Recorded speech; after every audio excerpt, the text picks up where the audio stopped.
Привет всем! По Украине разбросано множество городов маленьких по размеру, но с вековой историей. Одним из таких городов является Батурин, бывшая столица Гетманской Украины. Батурин – город в Нежинском районе Черниговской области. Город, который не только несет в себе историческую ценность, но и имеет невероятно живописную природу, которой можно наслаждаться в любое время года. Это невероятный город, расположенный на реке Сейм, бассейн Днепра, в котором вы проникнетесь эпохой княжества 17-18 века. Тут органично соединены исторические памятники архитектуры и музеи. Каждый замок, крепость, церковь несут в себе историю целой эпохи, создавшей Украину в том составе, к которой мы привыкли. История Батурина начинается очень давно. При археологических раскопках здесь были найдены останки еще со времен эры неолита. Здесь же когда-то располагалась древняя стоянка скифов. Официально Батурин был основан в 1575 году. Свое название он получил в честь основателя Стефана Батория. После смерти Батория о городе долгое время не было слышно. Только в 30-х годах 17 века Батурин стал упоминаться в исторических документах. В 1648 году Батурин перешел во власть Богдана Хмельницкого, который заселил город казаками. Спустя некоторое время Батурин получил магдебургское право и даже некоторое время был столицей гетманщины казаков. Город был прочно укреплен валами и крепкими стенами на случай вражеских набегов. Батурин оказался в водовороте борьбы за развитие гетманского государства. Гетманский Батурин состоял из замка-цитадели, в окрестностях располагались загородные усадьбы и хутора казацкой верхушки и монастыря. Площадь города вместе с окрестностями равнялась около 100 гектаров. Расцвета Батурин достиг за гетмана Ивана Мазепы с 1687 до 1708 года. 21 год его правления гетманщина переживала экономический и культурный подъем. Гетман был покровителем Украинской православной церкви, образования, архитектуры и искусства в Украине. Он построил за свой счет 12 новых и отремонтировал 20 старинных храмов, а также несколько дворцов, монастырей и коллегиумов. Гетман развивал и укреплял свою столицу. В период с 1692 по 696 годы он построил несколько соборов и храмов в Батурине. К сожалению, многие эти сооружения были разрушены во время нападения на гетманскую столицу царских войск. Единственным сооружением 17 века, которое сохранилось до нашего времени, каменица Кочубея. Сейчас здесь размещается музей-заповедник «Гетманская столица». С 1698 года она стала собственностью генерального судьи Василия Кочубея, который писал доносы на Мазепу к русскому царю и позже был казнен гетманом. Мазепа строил военный арсенал Батурина. Артиллерия гетмана насчитывала более 70 пушек.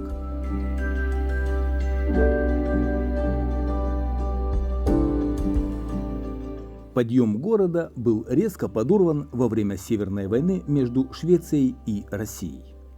Мазепа с войском перешел на сторону шведского короля Карла XII. В Батурине он оставил численную казацкую залогу, мощную артиллерию и мощные запасы оружия и продовольствия. Когда Мазепа с казаками находился в шведском лагере, российские войска по приказу Петра I напали на Батурин. Однако захватить штурмом прочную Батуринскую крепость врагу не удалось, и он отступил от города. Российским войскам стало известно месторасположение тайного хода, и 2 ноября 1708 года этим ходом они ворвались в город и перебили всех защитников. Каратели также вырезали большинство гражданского населения, ограбили и сожгли город. Исследователи считают, что тогда в Батурине погибло около 15 тысяч человек. По другим данным, число уничтоженных жителей города и казаков составляет 21 тысяча. Жестокая расправа с гетманской столицей должна была служить образцом наказания другим городам восставшей гетманщины. После поражения шведско-украинской армии в битве под Полтавой Карл XII вместе с Мазепой эмигрировали в Молдавию. 21 сентября 1709 года 70-летний гетман умер в городе Бандеры. После резни и разорения Батурина город около 40 лет стоял в запустении. Только в 1750 году стараниями последнего гетмана Кирилла Разумовского в Батурин вернулась гетманская резиденция, и город начал оживать. Разумовский пытался возродить казацкое государство, модернизировать ее столицу, которую планировал создать в Батурине. Высокообразованный гетман имел проект основать в Батурине университет. А в 1764 году Екатерина II отменила гетманское государство, и Батурин снова потерял статус его официальной столицы. Правда, до конца жизни сводного гетмана в Батурине продолжалось строительство монументальных сооружений. В конце XVIII века по проекту выдающегося шотландского архитектора Чарльза Кэмерона Разумовский построил роскошный дворец в стиле классицизма. Помпезные колонны, белоснежные стены, лестница, как в старых приключенческих фильмах о рыцарях. Дворец горел в пожарах, перестраивался и восстанавливался. Больше 200 лет истории и красота, захватывающая дух. В залах реконструированного замка расположены различные экспозиции, а само здание сейчас является музеем гетманства.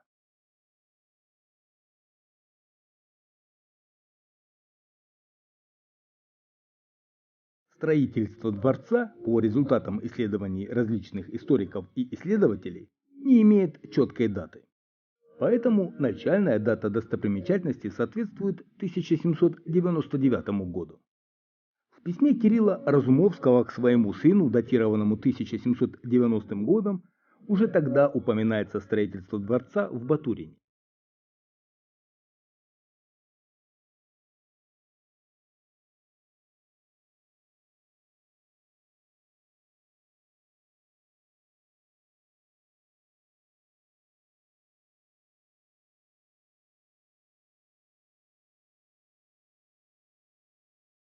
В 1789 году Разумовский построил собор по проекту итальянского архитектора Джакомо Кваренги, который разобрали при советской власти. В 1803 году Разумовский построил Воскресенскую церковь, в склепе которой и был похоронен после своей смерти в том же 1803 году.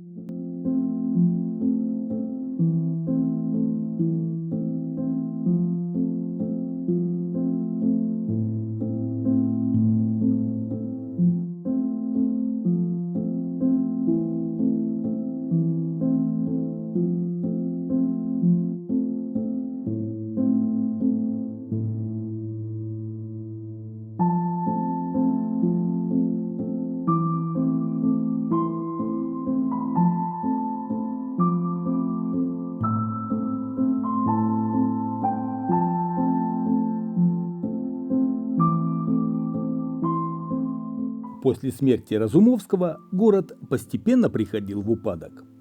В 1824 году пожар, продолжавшийся довольно продолжительное время, разрушил здание дворца. В 1887 году дворец передали Киевскому военно-окружному ведомству, после чего сооружение пришло в полный упадок. В 1860 году в городе насчитывалось 456 дворов и 3563 жителя. Действовали два православных храма, регулярно проходили торговые ярмарки. После решения археологического съезда, состоявшегося в 1906 году, о неотложных мерах по спасению Батуринского дворца, в 1911 году памятник передали Обществу защиты и сохранения памятников искусства и старины. Под руководством архитектора Белогруда провели исследовательские работы. Разработали проект возрождения дворца и выполнили реставрационные работы в натуре. Работы по воссозданию архитектуры дворца продолжались до 1913 года. В эти годы дворец передали военному ведомству. В 1917 году в комплексе Батуринского дворца планировалось разместить инвалидный дом. В августе 1923 года сооружение снова пострадало от сильного пожара, в результате которого строение потеряло крышу и все деревянные элементы. Частично были разрушены своды между подвалом и первым этажом.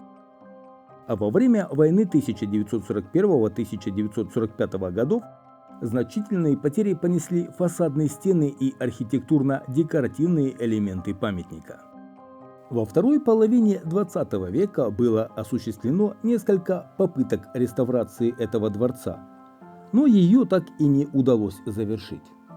В 2002 году Кабинетом министров Украины была принята комплексная программа восстановления памятников заповедника «Гетманская столица», которая была успешно реализована в последующие годы. В августе 2009 года было закончено масштабное восстановление этого памятника архитектуры. В частности, отстроен дворцовый комплекс и полностью обновлены экспозиции. И до сих пор дворец Разумовского является жемчужиной заповедника «Гетманская столица». Обрамленный роскошной парковой зоной, украшенный барельефными колоннами, он величественно возвышается над зеленым ансамблем аллей и экзотических деревьев. В Батурине в январе 1918 года была установлена советская власть.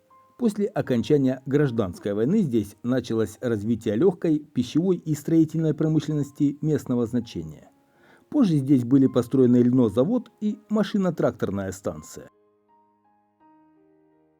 Во время Второй мировой войны с 9 сентября 1941 до 7 сентября 1943 года Батурин находился под немецкой оккупацией. Ну а затем в 1960 году Батурин стал поселком городского типа. Здесь есть сооружения, выстоявшие после захвата Батурина русским войском. Дом генерального судьи Левобережной Украины. Дом генерального судьи – кирпичный одноэтажный дом с двухкамерным подвалом. Был построен при гетмане Демьяне Многогрешном. В подвале, из которого подземный ход вел к Батуринской крепости, были размещены комната следствия и камера пыток. В этом доме с 1697 до 1707 года работал канцеляристом Самойло Величко, автор знаменитой казацкой летописи. Впрочем, в конце 17 века функциональное назначение здания существенно изменилось. Оно перешло в собственность Кочубея, который поселился здесь со своей многочисленной семьей.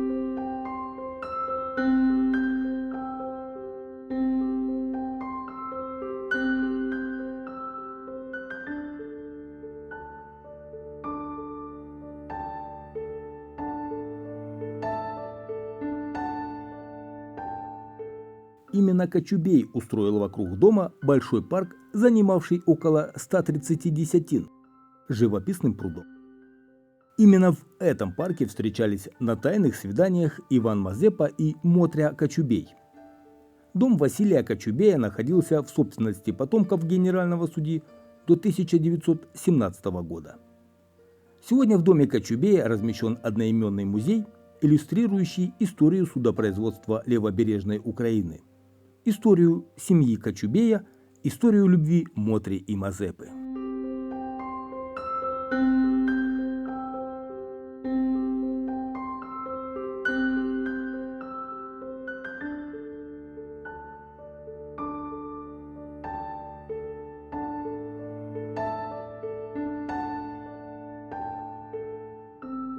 Аллея любви в Кочубеевском парке ведет на поляну, где возвышался крепкий дуб, под раскидистыми ветвями которого и встречались влюбленные.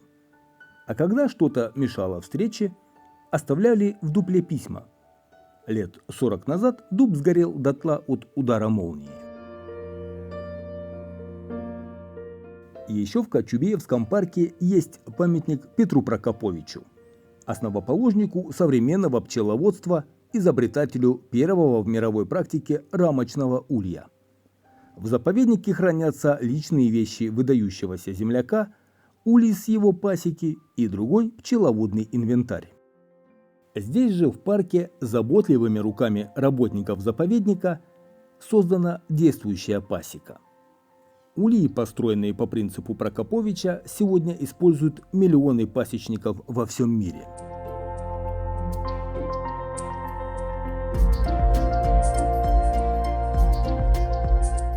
Также в этих местах необходимо обратить внимание на мемориальный знак жертвам Батуринской трагедии в виде креста.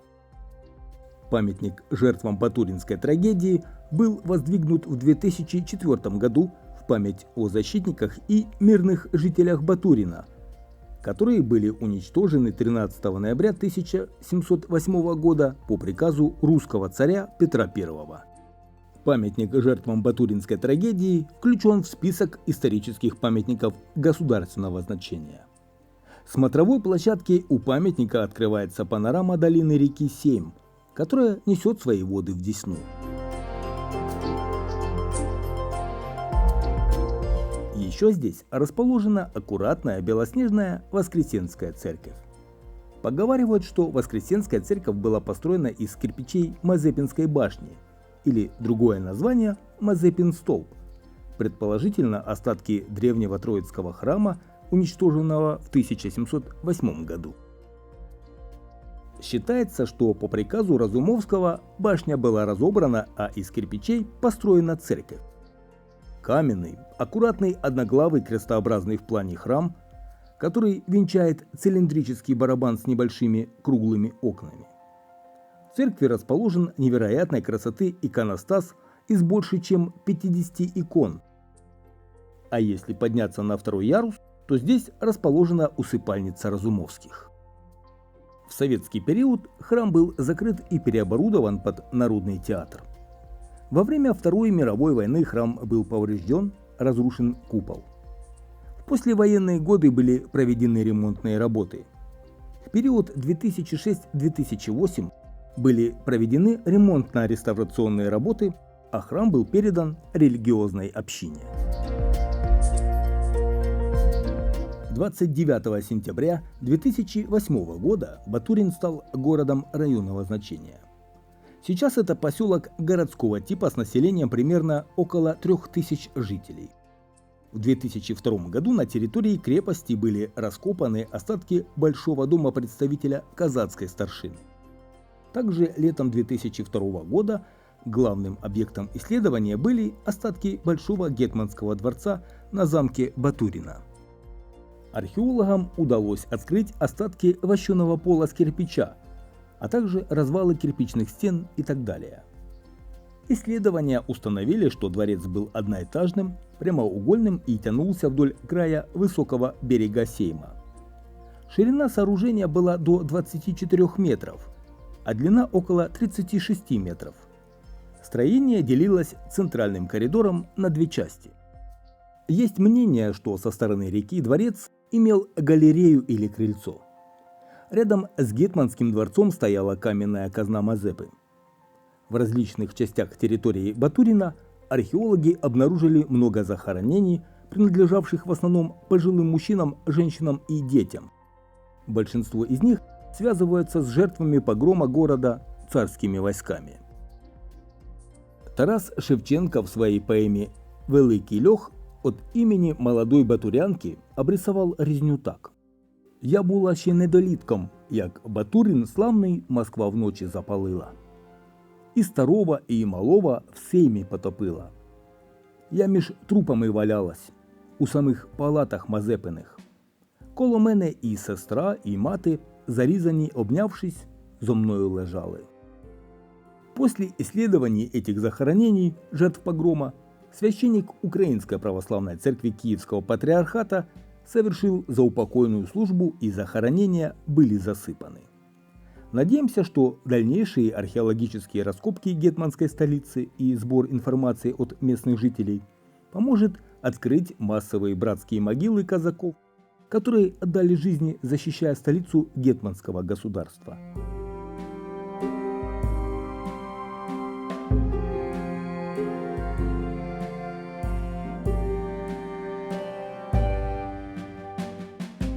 После провозглашения независимости Украины была пересмотрена роль Батурина в истории.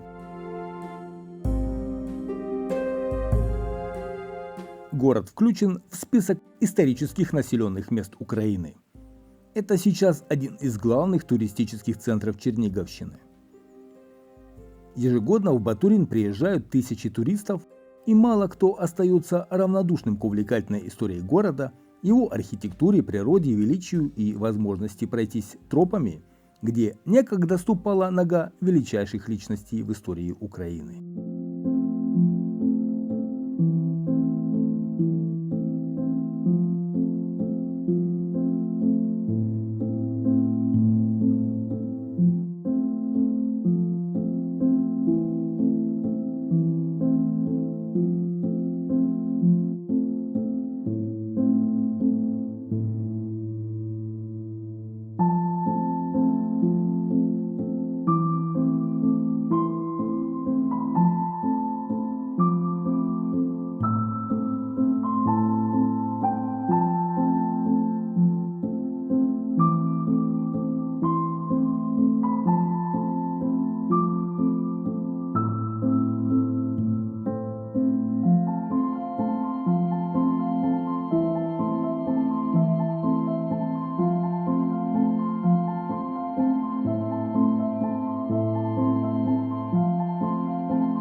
Спасибо всем за просмотр и внимание.